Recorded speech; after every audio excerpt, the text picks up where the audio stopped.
actualizamos estas dos curvas. La primera de ellas, la de color azul, en la parte superior, o al menos la que es más alta que la segunda, que es la curva verde, es precisamente donde se encuentran distribuidas hasta este momento las más de 2.320.836 personas que hasta el momento han sido estimadas que tienen la enfermedad de COVID-19. Esta es una estimación que realizamos todos los días en base a los casos sospechosos que se nos notifican de las 32 entidades federativas, precisamente porque cumplen con la definición operacional, tienen expresión de signos y síntomas de enfermedad, una infección respiratoria aguda que puede ser leve o puede ser grave. La gran mayoría de ellos se confirma por un resultado de laboratorio, una PCR, que es la prueba que tomamos en México como confirmatoria, o también ya a partir de fines del año pasado, la prueba de antigénica, ¿no? La prueba rápida, que en su momento también ha permitido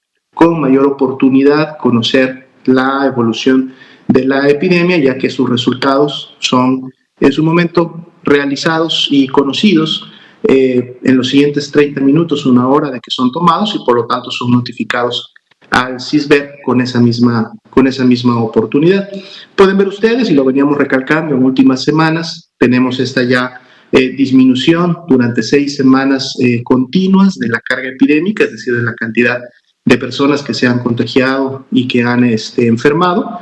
Recalcábamos también en conferencias previas que la diferencial de las 2 últimas semanas, es decir, entre las 6 y las 7, para el día de hoy es de menos 7%, y eso también ha sido una disminución en relación al menos a la velocidad con que veíamos se venía comportando este descenso en las últimas semanas. Podemos ver unas disminuciones bastante aceleradas en función de la caída de la curva en semanas previas, y podemos ver que ya solo en las últimas 2 semanas tenemos este menos 7%. Con eso estamos cerrando precisamente el día de hoy, sábado, séptimo día de la semana.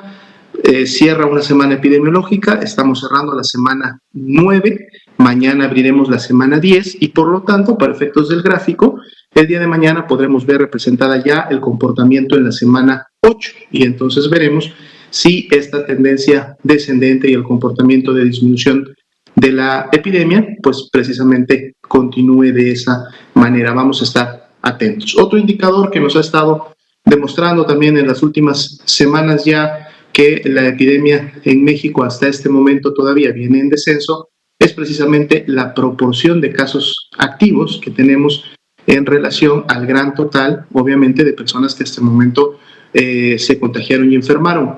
2%, 50.460 representan precisamente esas personas que en los últimos 14 días han desarrollado signos y síntomas de enfermedad, y por lo tanto son el motor activo de la epidemia, y es aparte de este grupo poblacional de la cual la epidemia todavía puede continuar transmitiéndose y obviamente puede todavía continuar generando casos. Decíamos ayer que la desaceleración que veíamos en últimas semanas podría precisamente representar ya este basal que en algún momento podemos tener durante varias semanas, en función de que siempre habrá una cantidad todavía de personas que estará enfermando. Recordemos que todavía hay una muy buena proporción de personas que hasta el momento no enfermaron, entonces por lo tanto todavía pueden contagiarse y enfermar, y será lo que en siguientes semanas podremos seguir viendo como parte de la transmisión y de esta intensidad basal. Si vemos también, el punto está,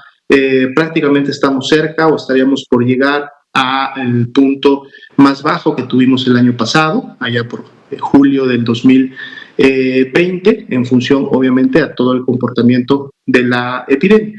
Vamos a ver en siguientes semanas entonces cómo esto continúa comportándose. Actualizamos también el dato de las personas que lamentablemente han fallecido. Recordemos que COVID, si bien es cierto, la gran cantidad de personas, alrededor de un 80%, desarrolla lo que se conoce como COVID leve o moderado, es decir, una enfermedad que puede autolimitarse, en la cual el sistema inmunológico responde sin mayor problema, logra controlar y logra sanar a la persona. Hay un 20% que puede sí transitar a lo que se conoce como COVID grave, y dentro de estos todavía un porcentaje que puede transitar a COVID crítico, que en su momento es la enfermedad obviamente con mayor afectación y que puede producir la muerte de la persona. Y lamentablemente, al día de hoy son 190.357 las personas que han perdido la vida a consecuencia de estas complicaciones que la enfermedad produce.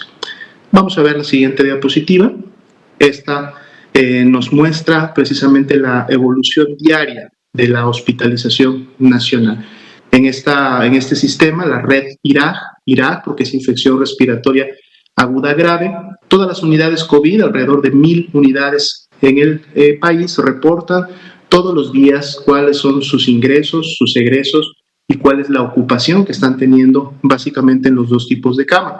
Camas general para los pacientes más graves o aquellos que necesitan iniciar de manera oportuna con la terapia de oxígeno, la oxigenación temprana o algún antiinflamatorio pulmonar, pero también se reportan o no reportan las camas con ventilador, aquellas que se usan para los pacientes más críticos.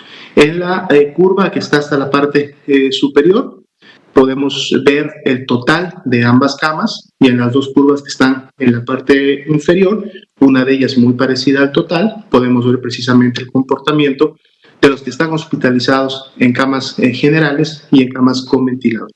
Como podemos ver, el comportamiento es similar y es congruente a lo que estamos viendo en la presencia de los casos. Es decir, a medida que han ido disminuyendo semana con semana los casos de COVID-19, pues también ha habido una disminución en la presentación de enfermedad grave. Recordemos que la curva que estamos viendo en este momento representa también los casos graves de la enfermedad que día con día se están hospitalizando o se mantienen hospitalizados en función de, obviamente, sus características. Y lo que hemos visto también, y lo podemos ver en la gráfica claramente representado, es precisamente esta disminución que también tenemos en casos graves y en casos críticos de la COVID-19. De hecho, a nivel nacional, la ocupación total es de un 29%.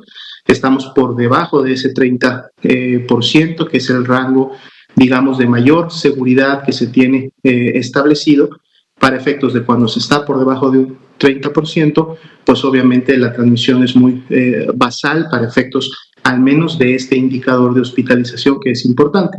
Recordando obviamente que este es el indicador nacional. Si vemos la siguiente diapositiva, vamos a poder ver entonces ahora sí el comportamiento diferenciado que tenemos a nivel subnacional, es decir, en las entidades federativas. Y entonces aquí podemos ver el comportamiento de las camas de hospitalización general.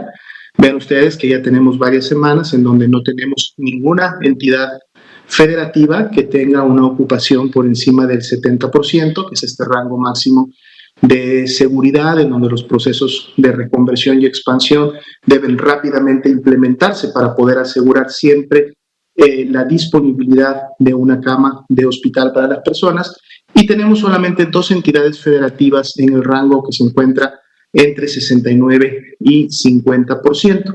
De hecho, el día de hoy se suma a este rango el estado de Puebla, sin embargo lo hace apenas llegando a este 50% de ocupación, que es obviamente lo que se necesita para estar en este segundo rango, y acompaña a la Ciudad de México, quien tiene un 52% de ocupación, la cual se ha mantenido sin cambios al menos desde el día de ayer.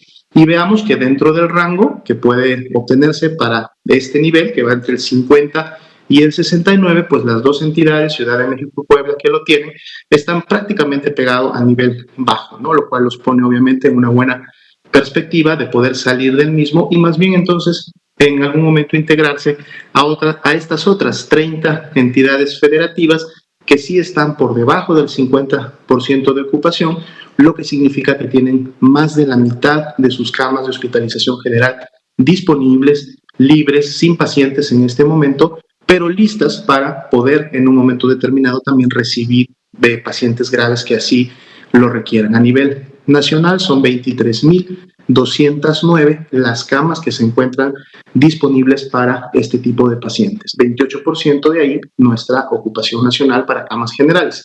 Si vemos la siguiente diapositiva, es una diapositiva similar, pero ahora nos enfocamos en las camas con ventilador, aquellas que son para los pacientes más críticos.